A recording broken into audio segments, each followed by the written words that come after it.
When was the last time you remember hearing somebody say, I don't know, when you ask them a question? When was the last time anybody that you know of has said, I don't know?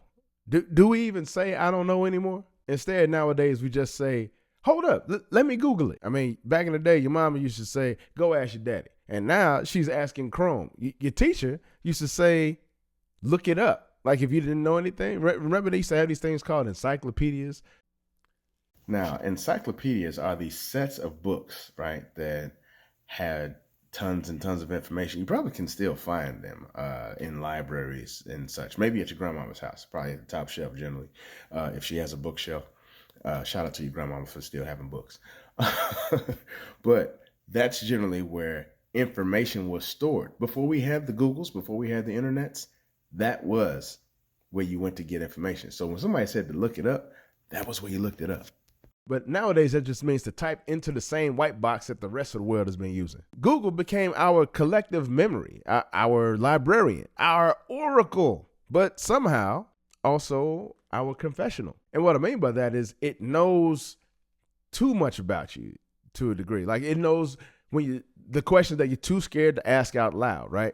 It knows the things that you're too ashamed to text to a friend. It knows the things that you are hoping that nobody else will ever see in your search history. And yeah, I'm talking about you and you. But here's the crazy part, right? What it gives back ain't neutral. So what I mean is, so try this, right? Open up Google and type in, was the 2024 election stolen? And then try proof that the 2024 election was stolen, and then put in why the 2024 election wasn't stolen, right?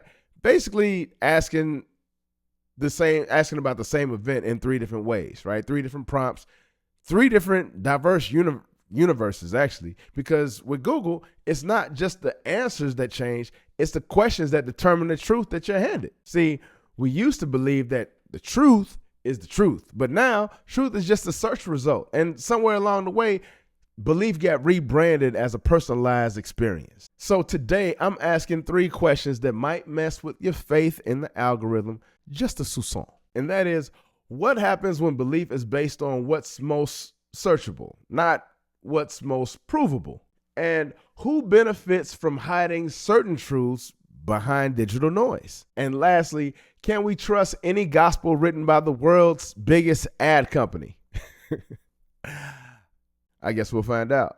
This is Society Breakdown.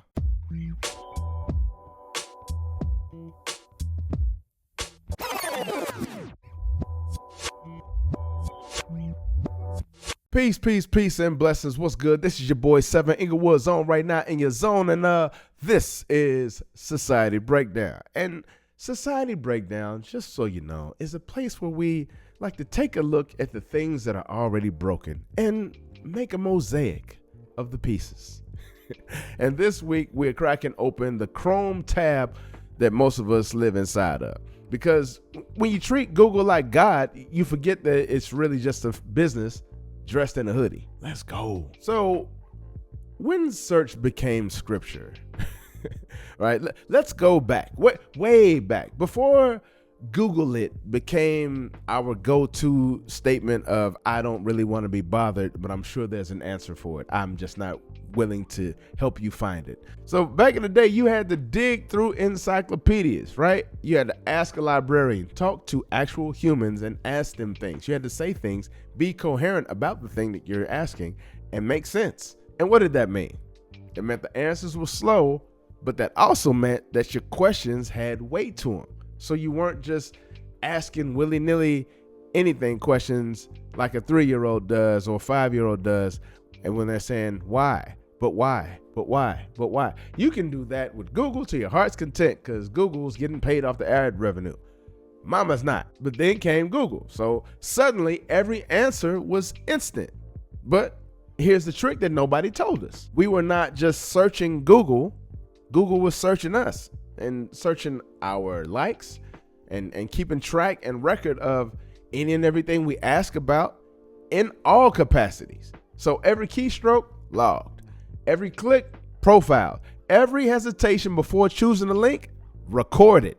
So by 2004, Google it was gospel. That was the phrase that paid, because Google became a verb at that point.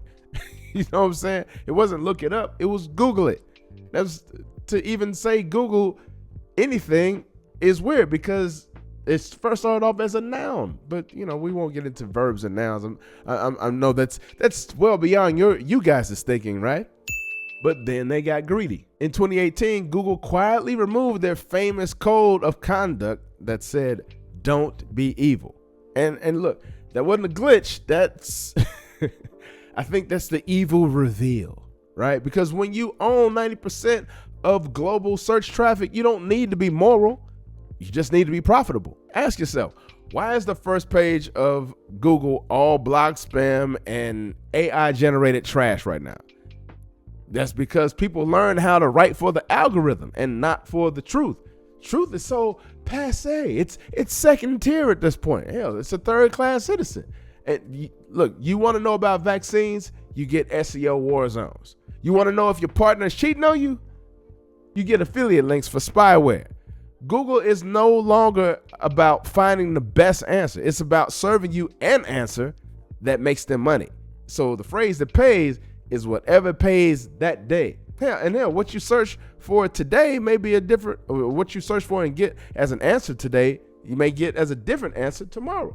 So from that perspective, I guess you could say search became scripture, right? But it wasn't written by the prophets. It was ghost written by marketers.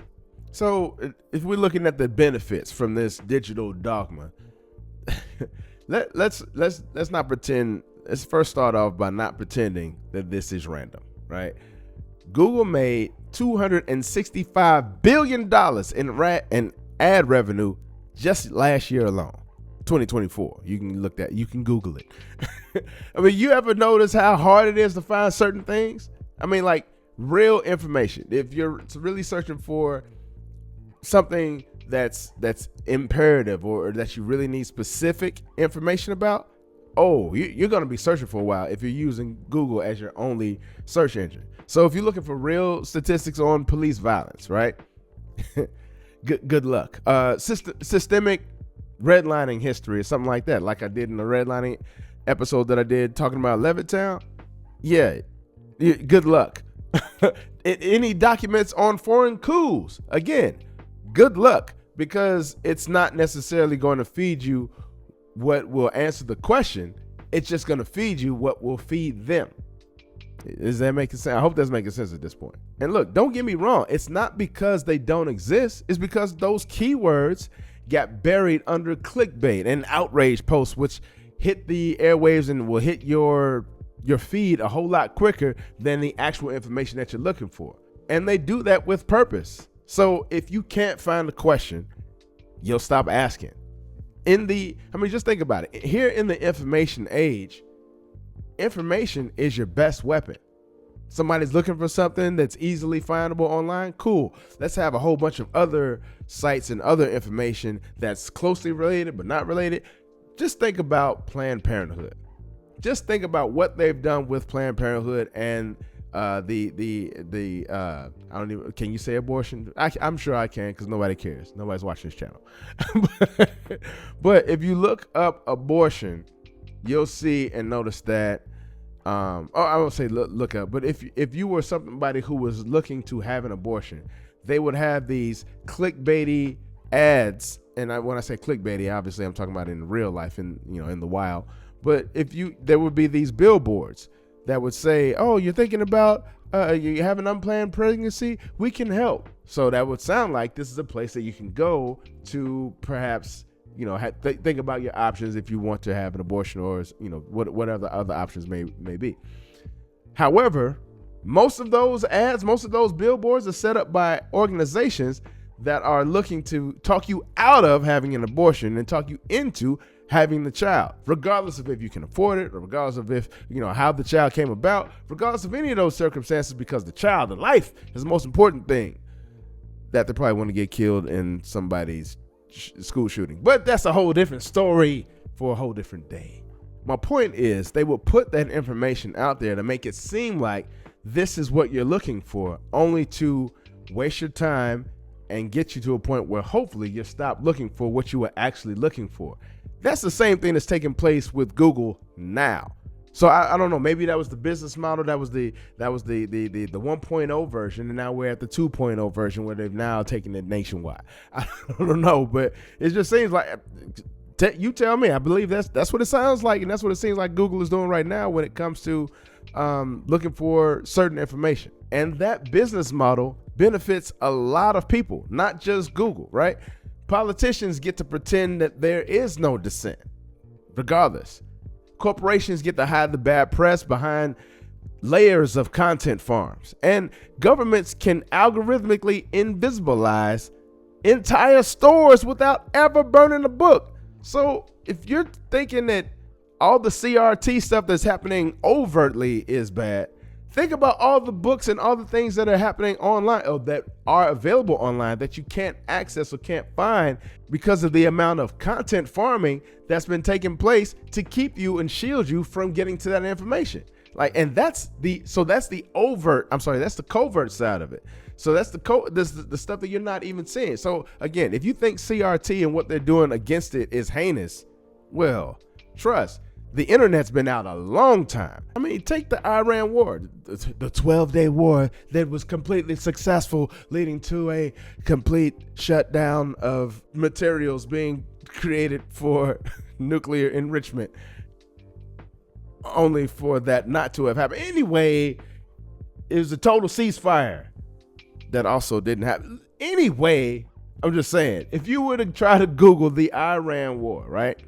You just try searching Iran war lies on Google. If you do that, now then go to DuckDuckGo and do a search for Iran war lies. The difference is noticeable.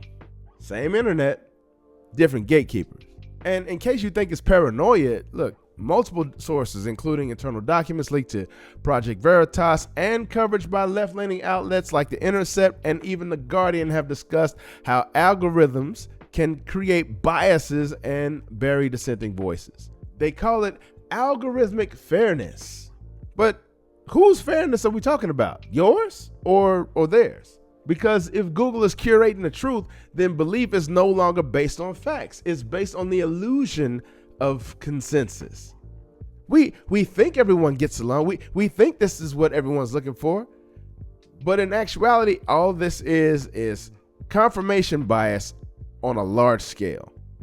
And ultimately, our ignorance is their bliss. And so with that, can truth survive personalized belief? Let's start this off by playing a game, right? You all can play along with me. Search, is milk good for you?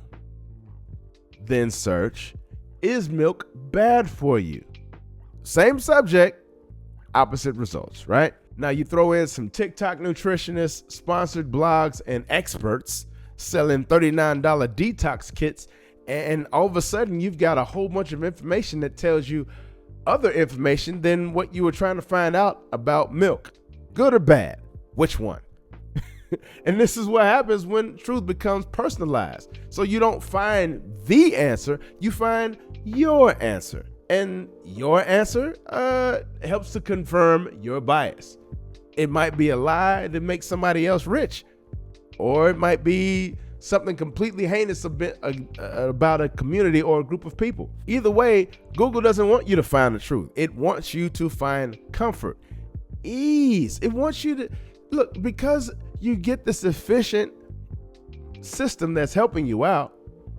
It seems, so I don't want to put any words in anybody's mouth, and I don't want to get sued because I ain't got nothing. But it would appear that it seems that they are selling you ease and efficiency when they could be selling you the truth. It wants you to find comfort, and comfort in a lot of those spaces doesn't challenge belief because you're comfortable already.